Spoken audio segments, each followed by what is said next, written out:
Assalamualaikum warahmatullahi wabarakatuh. Selamat pagi, Bu Aul. Eh, saya dari kelompok yang terdiri dari Valen Harvanda Budianto, Daniel Rifan, Leonardo Juan, dan Marcelin Sari ingin menjelaskan atau mempresentasikan tentang ketimpangan sosial.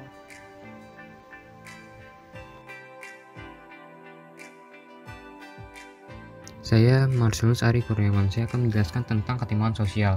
Yang pertama ada konsep mengenal ketimpangan sosial. Ada dua hal. Yang pertama ada ketimpangan kondisi. Ketimpangan yang terjadi dapat dinilai dari keadaan aktual suatu masyarakat seperti perbedaan tingkat kekayaan, penghasilan, ataupun pengeluaran. Yang kedua ada ketimpangan peluang. Ketimpangan yang terjadi akibat adanya perbedaan kesempatan dalam masyarakat untuk mengakses berbagai kehidupan sosial seperti kebutuhan pokok, jaminan kesehatan, pendidikan yang berkualitas, dan lain sebagainya. Konsep mengenal ketimpangan sosial menurut para ahli. Yang pertama ada menurut Andrinov Chaniago. Ketimpangan sosial merupakan hasil dari sebuah pembangunan yang terlalu berfokus pada bidang ekonomi sehingga melupakan aspek sosial seperti keadilan hukum, hak asasi manusia, lingkungan, dan corak budaya masyarakat. Yang kedua ada menurut Jenny Naido dan Jane Wills. Ketimpangan sosial terjadi akibat adanya perbedaan dalam status, penghasilan, sumber daya, dan kekuasaan dalam masyarakat. Contohnya, ketimpangan antara kelas pekerja kasar dan terampil dalam mendapatkan akses kesehatan yang layak. Adapun wujud ketidakadilan dalam ketimpangan sosial. Yang pertama ada marginalisasi.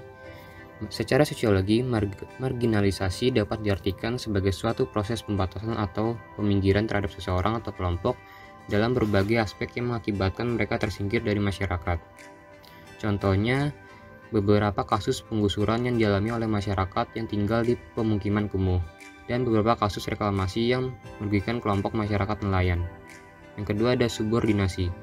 Subordinasi atau penomorduaan adalah pembedaan perlakuan terhadap identitas sosial tertentu.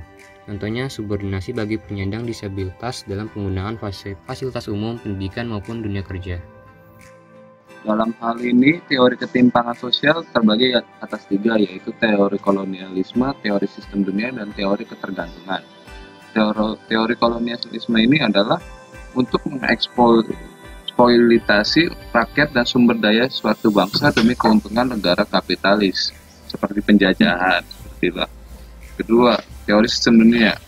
Ini mengutamakan globalisasi kapitalis, negara saling terkait dan saling mempengaruhi. Dalam hal produksi dan perdagangan terjadi kerjasama antar kedua negara, misalnya Amerika dan Meksiko. Kemudian teori ketergantungan memandang bahwa hambatan pembangunan justru disebabkan campurnya negara-negara maju. Jadi kayak negara perserikatan gitu, pasti ada sesuatu hal tercampur lah, negara-negara maju ikut campur, dan itu justru menghambat, bukannya untuk mempermaju suatu negara. Faktor penyebab struktural dan kultural ketimpangan sosial. Faktor kultural ialah ketimpangan sosial berkaitan erat dengan pola perilaku masyarakat yang dipertahankan dalam kebudayaan serta adanya sikap mental masyarakat seperti etos kerja rendah, kurang kompetitif, dan tidak berorientasi ke masa depan. Contohnya, tidak suka menabung dan berinvestasi. Kemudian, budaya menerobos aturan demi mendapatkan keuntungan tertentu, dalam tanda ini korupsi. Kemudian, faktor struktural dalam ketimpangan sosial. Ketimpangan sosial berkaitan erat dengan tata kelola kebijakan pemerintah dalam menangani masyarakat, sehingga mengakibatkan tidak berjalannya upaya pemerintah dalam melaksanakan dan memeratakan hasil pembangunan. Contohnya, kebijakan impor beras yang merugikan petani lokal, sulitnya masyarakat miskin dalam mengakses bantuan hukum. Faktor penyebab ketimpangan secara umum ada 5, yaitu ketidaksiapan menerima perubahan, kebijakan pembangunan yang kurang tepat, tingkat pertumbuhan dan pembangunan yang tidak merata, institut politik dan ekonomi yang cenderung eksklusif, adanya bias akibat globalisasi. Yang pertama, ketidaksiapan menerima perubahan. Ini ada disebabkan dua faktor, yaitu faktor kultural dan struktural.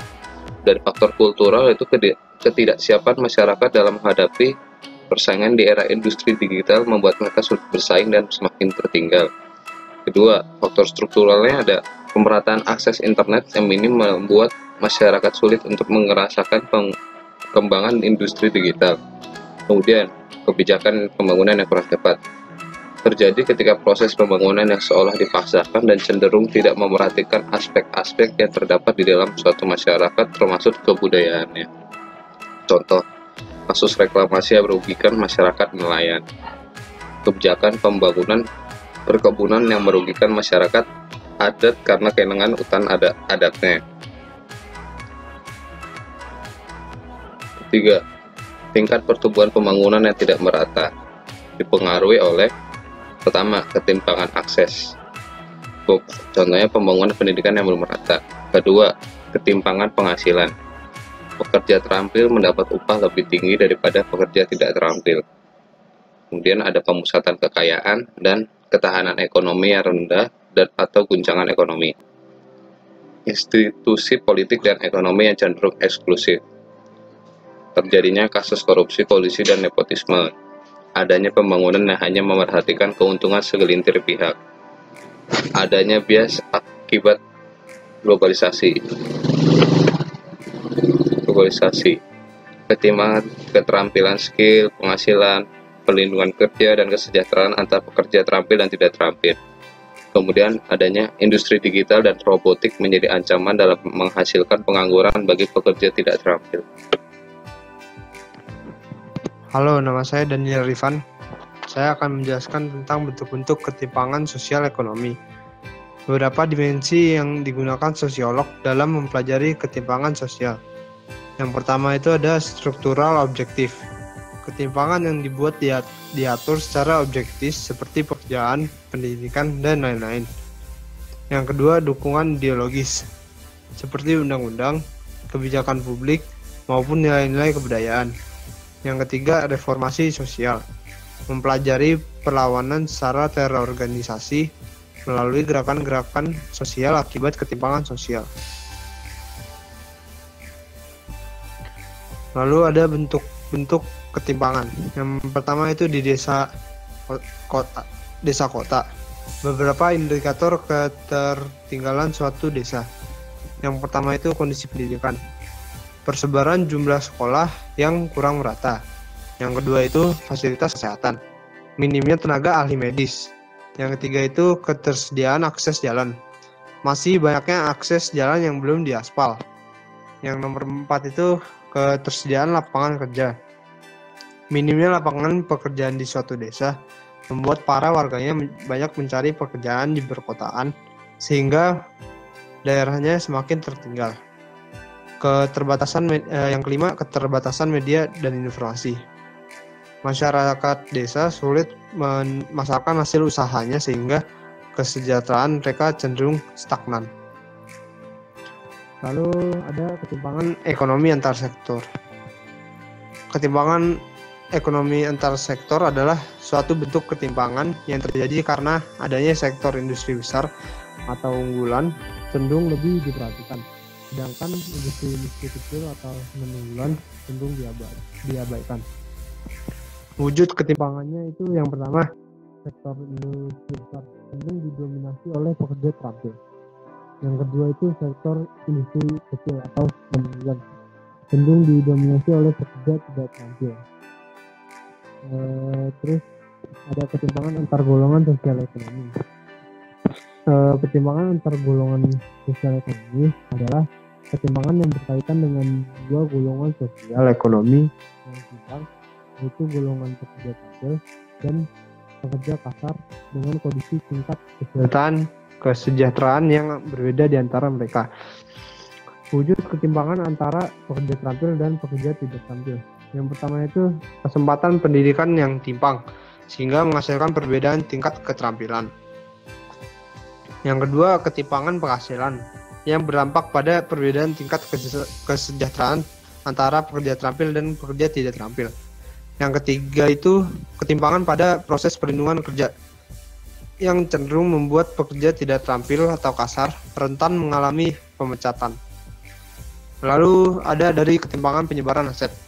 Ketimpangan penyebaran aset adalah ketimpangan penyebaran dapat terjadi ketika suatu aset seperti modal, tenaga kerja maupun kelengkapan usaha hanya terpusat pada industri besar sehingga terjadi ketimpangan pada usaha mikro atau kecil dan menengah atau UMKM.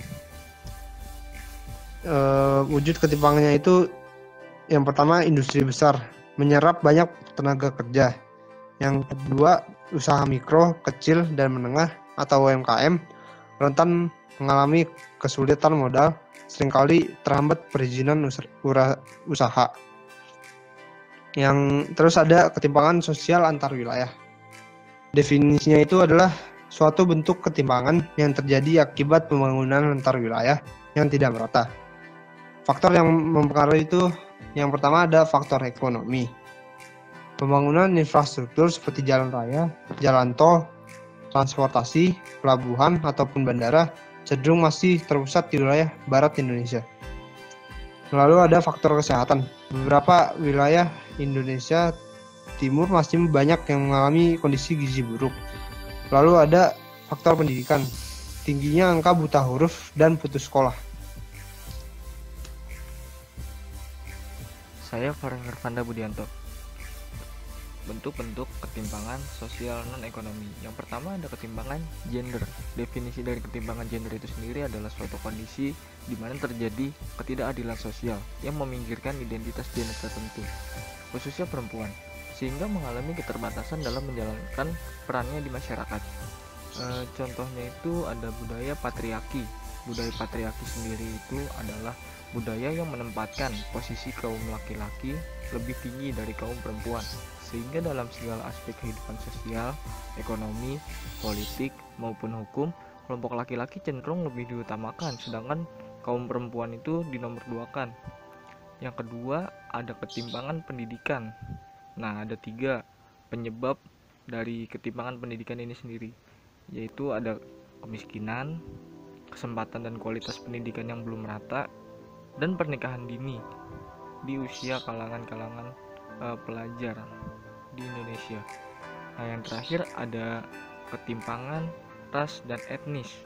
Faktor penyebabnya adalah terjadi karena adanya suatu dominasi dan diskriminasi yang dapat terjadi dari kelompok mayoritas terhadap kelompok minoritas.